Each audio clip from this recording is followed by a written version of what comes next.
नाना प्रकार के दानों का वर्णन।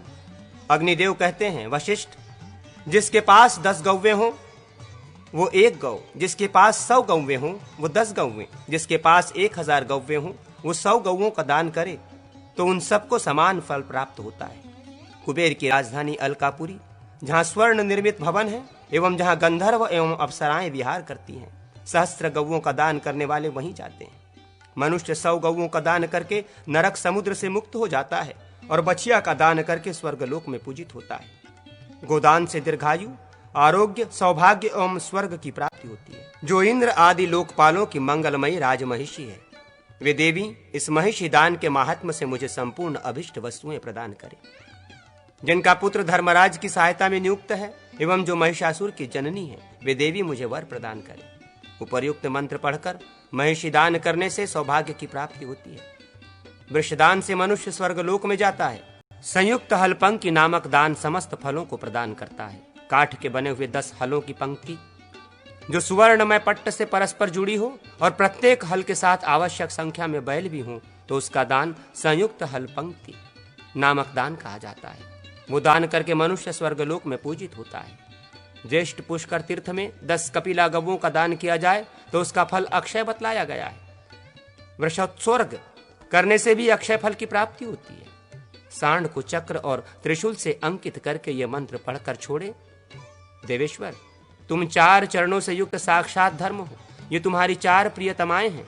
पितरों, मनुष्यों और ऋषियों का पोषण करने वाले वेद मूर्ति वृष, तुम्हारे मोचन से मुझे अमृतमय शाश्वत लोकों की प्राप्ति हो। मैं देव ऋण, भूत ऋण, पितृ ऋण एवं मनुष्य ऋण से मुक्त हो जाऊं। तुम साक्षात धर्म हो। तुम्हारा आश्रय ग्रहण करने वालों को जो गति प्राप्त होती है वो नित्य गति मुझे भी प्राप्त हो। जिस मृत व्यक्ति के एकादशाह, षाणिस मासिक अथवा वार्षिक श्राद्ध में वृषोत्सर्ग किया जाता है वो प्रेतलोक से मुक्त हो जाता है। 10 हाथ के डंडे से 30 डंडे के बराबर की भूमि को निवर्तन कहते हैं। 10 निवर्तन भूमि की गोचर्म संज्ञा है। इतनी भूमि का दान करने वाला मनुष्य अपने समस्त पापों का नाश कर देता है। जो गौ, भूमि और सुवर्ण युक्त कृष्ण मृग चर्म का दान करता है वो संपूर्ण पापों के करने पर भी ब्रह्मा का सायुज्य प्राप्त कर लेता है। तिल एवं मधु से भरा पात्र मगध देशीय मान के अनुसार 1 प्रस्थ 64 पल कृष्ण तिल का दान करें। इसके साथ उत्तम गुणों से युक्त शैया देने से दाता को भोग और मोक्ष की प्राप्ति होती है।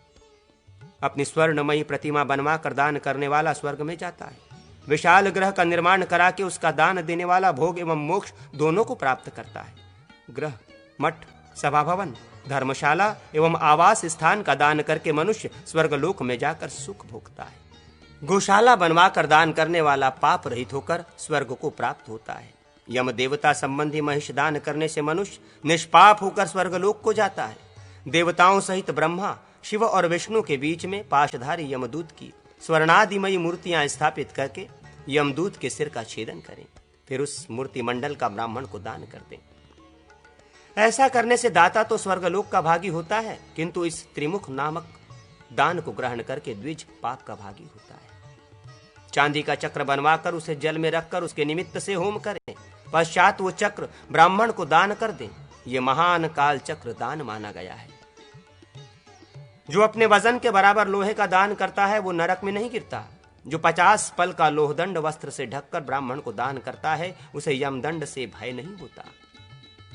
दीर्घायु की इच्छा रखने वाला मृत्युंजय के उपदेश से फल, मूल एवं द्रव्य को एक साथ अथवा पृथक पृथक दान करे। कृष्ण तिल का पुरुष निर्मित करें। उसके चांदी के दांत और सोने की आंखें। वो मालाधारी दीर्घाकार पुरुष दाहिने हाथ में खड्ग उठाए हो, लाल रंग के वस्त्र धारण किए, जपा पुष्पों से अलंकृत एवं शंख की माला से विभूषित हो। उसके दोनों चरणों में पादुकाएं हो और पार्श्व भाग में काला कंबल हो। वो काल पुरुष बाएं हाथ में मांस पिंड लिए हो। इस प्रकार काल पुरुष का निर्माण कर ग्रंथादि द्रव्यों से उसकी पूजा करके ब्राह्मण को दान करे। इससे दाता मानव मृत्यु और व्याधि से रहित होकर राज राजेश्वर होता है। ब्राह्मण को 2 बैलों का दान देकर मनुष्य भोग और मोक्ष को प्राप्त कर लेता है। जो मनुष्य सुवर्ण दान करता है वो संपूर्ण अभिष्ट वस्तुओं को प्राप्त कर लेता है। सुवर्ण के दान में उसकी प्रतिष्ठा के लिए चांदी की दक्षिणा विहित है। अन्य दानों की प्रतिष्ठा के लिए सुवर्ण की दक्षिणा प्रशस्त मानी गई है। सुवर्ण के सिवा रजत, ताम्र, तंडुल और धान्य के भी दक्षिणा के लिए विहित है। नित्य श्राद्ध एवं नित्य देव पूजन, इन सब में दक्षिणा की आवश्यकता नहीं है।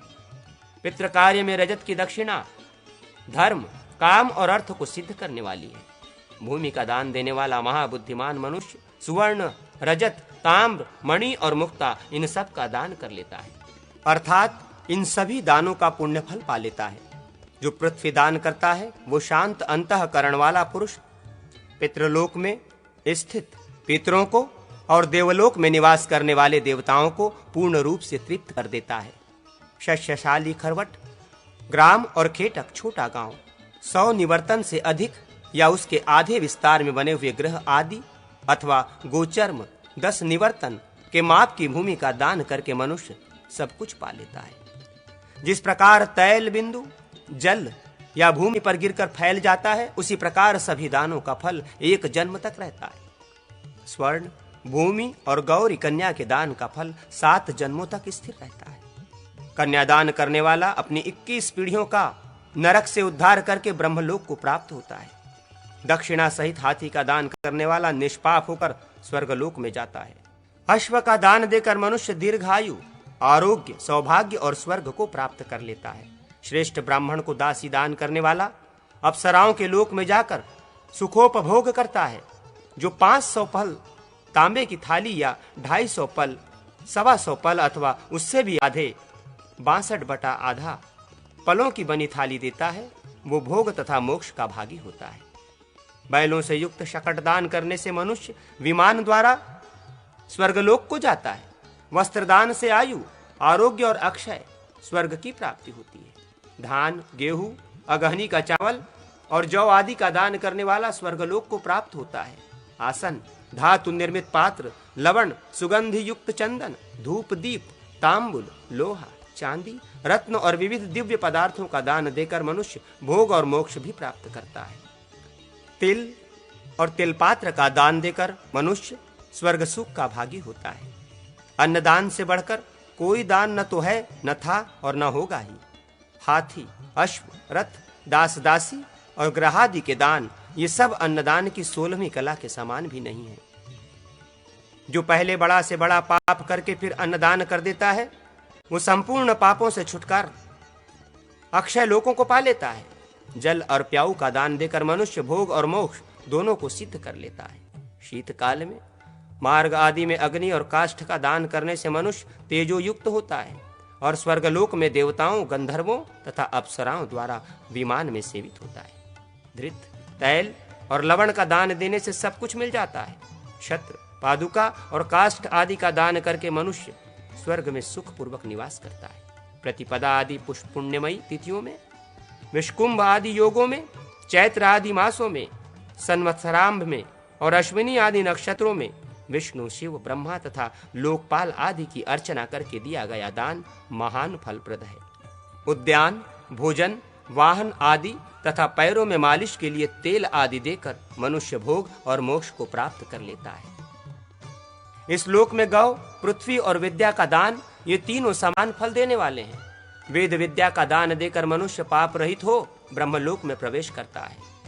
जो योग्य शिष्य को ब्रह्म ज्ञान प्रदान करता है, उसने तो मानो सप्तद्वीपवती पृथ्वी का दान कर दिया। जो समस्त प्राणियों को अभय दान देता है, वो मनुष्य सब कुछ प्राप्त कर लेता है। पुराण, महाभारत अथवा रामायण का लेखन करके उस पुस्तक का दान करने से मनुष्य भोग और मोक्ष की प्राप्ति कर लेता है। जो वेद आदि शास्त्र और नृत्य गीत का अध्यापन करता है, वो स्वर्गगामी होता है। जो उपाध्याय को वृत्ति और छात्रों को भोजन आदि देता है, उस धर्म एवं कामादि पुरुषार्थ के रहस्यदर्शी मनुष्य ने क्या नहीं कुछ दे दिया। सहस्त्र वाजपेय यज्ञों में विधि पूर्वक दान देने से जो फल होता है, विद्यादान से मनुष्य वो संपूर्ण फल प्राप्त कर लेता है। इसमें तनिक भी संदेह नहीं। जो शिवालय, विष्णु मंदिर तथा सूर्य मंदिर में ग्रंथ वाचन करता है, वो सभी दानों का फल प्राप्त करता है। त्रैलोक्य में जो ब्राह्मणादि 4 वर्ण और ब्रह्मचार्य आदि 4 आश्रम है, वे तथा ब्रह्मा आदि समस्त देवगण विद्यादान में प्रतिष्ठित है। विद्या कामधेनु है और विद्या उत्तम नेत्र है। गांधर्व आदि उपवेदों का दान करने से मनुष्य गंधर्वों के साथ प्रमुदित होता है। वेदांगों के दान से स्वर्गलोक को प्राप्त करता है और धर्मशास्त्र के दान से धर्म के सानिध्य को प्राप्त होकर दाता प्रमुदित होता है। सिद्धांतों के दान से मनुष्य निसंदेह मोक्ष प्राप्त करता है। पुस्तक प्रदान से विद्यादान के फल की प्राप्ति होती है। इसलिए शास्त्रों और पुराणों का दान करने वाला सब कुछ प्राप्त कर लेता है। जो शिष्यों को शिक्षा दान करता है वो पुंडरीक याग का फल प्राप्त करता है। जीविका दान के तो फल का अंत ही नहीं है।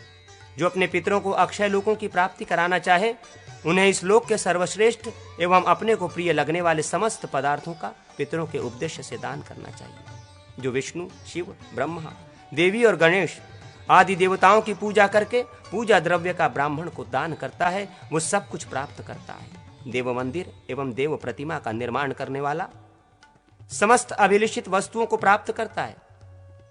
मंदिर में झाड़ू बुहारी और प्रक्षालन करने वाला पुरुष पाप रहित हो जाता है। देव प्रतिमा के सम्मुख विविध मंडलों का निर्माण करने वाला मंडलाधिपति होता है। देवता को गंध, पुष्प, धूप, दीप, नैवेद्य, प्रदक्षिणा, घंटा, ध्वजा, चंदोवा और वस्त्र आदि समर्पित करने से एवं उनके दर्शन और उनके सम्मुख गाने बजाने से मनुष्य भोग और मोक्ष दोनों को प्राप्त करता है। भगवान को कस्तूरी, सिंहलदेशीय चंदन, अगरू, कपूर और मुस्त आदि सुगंधित द्रव्य और विजय गुग्गुल समर्पित करे और संक्रांति आदि के दिन एक प्रस्थ धृत से स्नान करा के मनुष्य सब कुछ प्राप्त कर लेता है। स्नान 100 पल का और 25 पल का अभ्यंग मानना चाहिए। महास्नान 1000 पल का कहा गया है। भगवान को जल स्नान कराने से 10 अपराध, दुग्ध स्नान कराने से 100 अपराध, दुग्ध एवं दधि दोनों से स्नान कराने से 1000 अपराध और धृत स्नान कराने से 10,000 अपराध विनिष्ट हो जाते हैं। देवता के उपदेश से दास दासी, अलंकार, गौ, भूमि, हाथी, घोड़े और सौभाग्य द्रव्य देकर मनुष्य धन और दीर्घायु से युक्त होकर स्वर्गलोक को प्राप्त होता है। विविध